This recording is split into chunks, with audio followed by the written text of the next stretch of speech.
Сәлем достар, бүгін бізде ағылшын тілін үйрену 4-ші сабақ. Біз бүгін апта күндері, ай атаулары, жыл мезгілдерін айтып үйренетін боламыз. Алдымен апта күндері. Monday, дүйсенбі.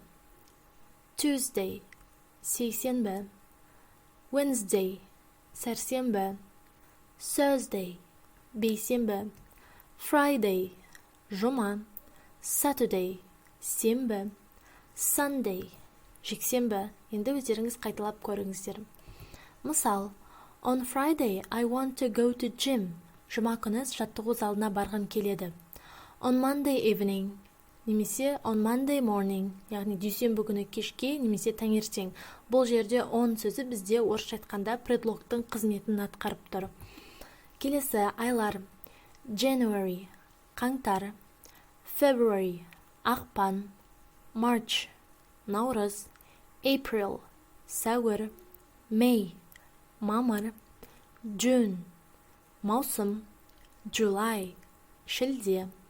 August, тамыз. September, қыркүйек. October, қазан. November, қараша. December, желтоқсан. Енді жыл мезгілдері. Summer, жаз. Winter, қыс. Spring, көктем. Autumn, күз. Енді мысал, егер ай атауын айтқыңыз келсе, in September, қыркүйекте, арғарай сөйлемді жалғастыра берсеңіздер болады. Енді жыл мезгілі: in summer, яғни жазда. In winter, қыста. Жаңа бізде апта күндерінде on предлогы қолданылған болса, бізде енді ай атаулары мен жыл мезгілдерінің атауында in предлогын қолданамыз. Осымен біз бүгінгі сабақта апта күндерін, ай атауларын және де жыл мезгілдерін ағылшынша айтып үйрендік.